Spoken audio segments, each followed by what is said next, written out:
Like, hi, sir, very sorry to bother you. You know, I noticed you sleeping in your car and I just want to buy you a meal. Sometimes in life, you see something and it changes your whole perspective. And it doesn't have to be anything big, like a car accident, like war. Sometimes it's something pretty little, pretty trivial. And I'd even say it could be something that's really easy to miss if you're not really looking for it, or if for whatever reason it wasn't put in your way to change your perspective. And for me, something like that just happened. So it was 11 o'clock p.m. I'm driving through Macedonia, Ohio, and I stopped to charge my car. And it's this big parking lot. There's a Walmart, there's a movie theater. I was going to go to Walmart, grab some snacks, walk around, I don't know, just kind of kill some time while my car's charging. And so as I'm going over to Walmart thinking about what I want to eat, I see this old, pretty dilapidated car, big old car. You know, they don't make them like that anymore. And so for some reason, it just caught my eye. And so I got a little bit closer. I took a look and I noticed that there was an old man sleeping in the car. Kind of like messy, very gray hair, got to be in his 60s, maybe 70s, maybe even older. And he was asleep in the driver's seat. He was kind of just like sideways like this.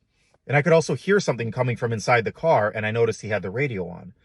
And so I'm thinking, okay, this guy's sleeping in his car. The end. Didn't think too much of it until I kept walking past the car and I noticed in the back he had probably like 10 or 12 shirts just hanging up on hangers. And that, for whatever reason, that part got to me. Because this guy's not just like, maybe he's traveling, maybe he's just parked there taking a break, but something inside me told me that it's probably not, that he's probably living in this car. Or at the very least, he's traveling and he has to sleep in the driver's seat of his old car while he's, you know, visiting his kids, his grandkids, who knows what he's doing, right? And that part just kind of stuck with me. And so I kept walking. I go to Walmart, grab a snack, you know, bowl of fruit, some kefir. You guys might think that's gross, but it is what it is. Some flowers for mom. I get all this stuff. I'm walking back to my car. And of course, like something just draws me to this old guy's car again. And so I look at it some more and I'm completely convinced now that this guy's either living in this car or he's traveling and he has to sleep in the passenger seat because he can't afford hotel rooms. Either way, it kind of got to me. And I mean, where I live, I see homeless people all the time, like holding a sign on the corner, that kind of a situation. And, you know, I'm kind of used to it. It's kind of a terrible thing to be used to, but I'm just kind of used to it because I see it so often. But this one got to me because it was different. Like, the guys on the corner are definitely struggling. You know, they're not there because they want to be. That's not what they probably, when they were 8 years old, that's probably not what they thought their life was going to be when they were 20, 30, 50 years old. You know, they probably didn't think they were going to be holding a sign on the corner of a highway for like 8 hours a day just begging for money. So I'm sure that that is also a really, really terrible situation for them. But for this guy particularly, for some reason, his situation got me because he was living out of his car. One, he was elderly, you know, like legitimately like an elderly senior citizen. Two, and I think it was the shirts. I think what really got to me is the shirts that he had hung up in the back. You could just tell he like puts an effort into his life. He tries hard. He has his shirts all hung up. They're not just like in a pile in the back seat and he just grabs one once in a while. Doesn't care if it's clean or not. Like, no, he hung his clothes up in this car that he's living in. And I don't know, like, I'm not going to try to explain it with a lot of words exactly why that meant so much to me, but I feel like this guy is trying. Life dealt him a bad hand, but he's still just soldiering on and he's still surviving as best as he can. And he is trying. So for whatever reason, that just got to me. And I stood there just looking at the car for a little while, contemplating, like, I want to give this guy some money or something. I want to try to help him, but I'm not going to wake him up. I mean, I consider just like knocking on the window, you know, waking him up, being like, hi, sir, very sorry to bother you, but, you know, I noticed you sleeping in your car and I just want to buy you a meal. You know, let's go to Walmart. It's the only thing that's open right now. I contemplated that. And then I was thinking, just let the poor guy sleep, you know, and also he might be embarrassed. And also just don't put him in that situation. Just don't put him in a situation where he may be embarrassed, even if you're just trying to help. And also, who knows what he's going to be like. I don't know. Like, just probably not the best idea to do. If he was not asleep, maybe. but just don't wake him up and do that to him right now. That's what I was thinking. And so then I was thinking, can I put cash like in his windshield, under his windshield wiper? What if he doesn't see it and just drives off and it flies away and boom, it's wasted?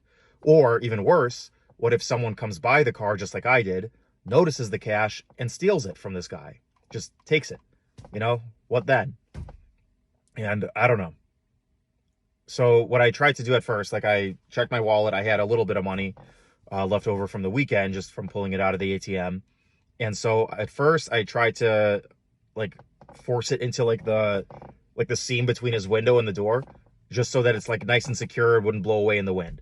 And also that like when he wakes up, he'll see it, because in the windshield wiper, he may not really see it. So I tried to do that, also like halfway hoping he'd wake up and see what I was doing so I could just give it to him and be guaranteed that he has it.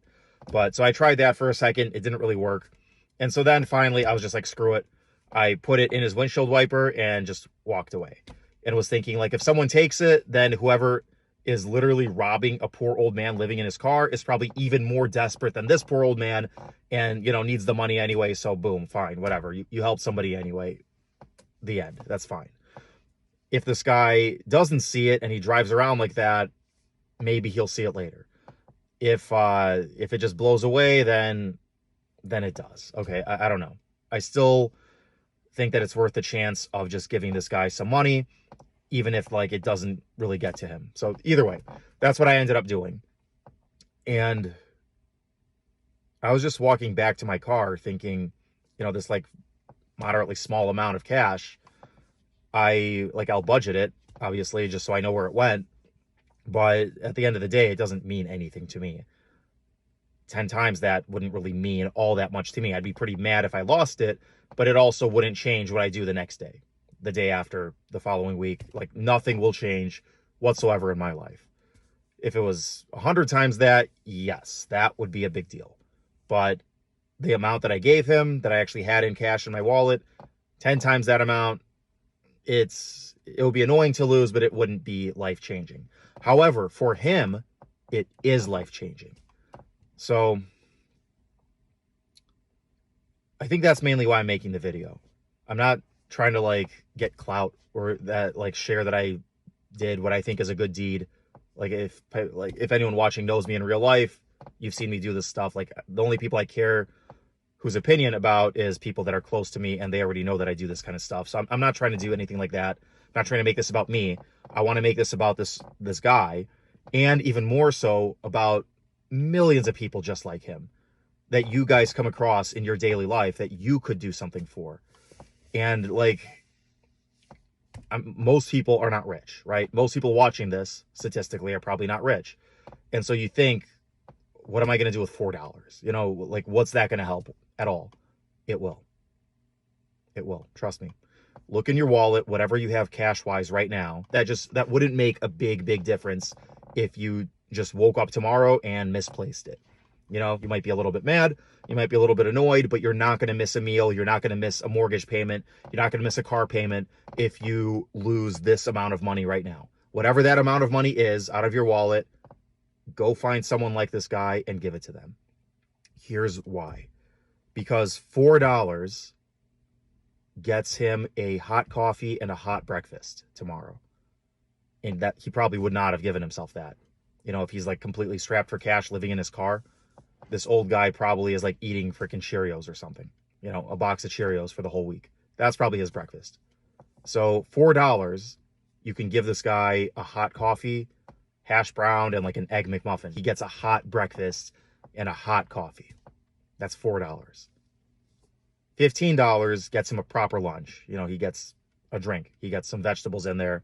He gets, you know, a decent meal. He can get like a whole meal at Chipotle and a drink, you know. He can actually have some nutrition. $80, if you can give him $80, that's a hotel room. He can have a hotel room for the night, have a proper shower, have a hot shower, get to brush his teeth. Maybe the hotel room even comes with breakfast. He gets to actually have like a good night's sleep in a bed, not in the front seat of his car. That's $80. So don't think that you can't help this guy.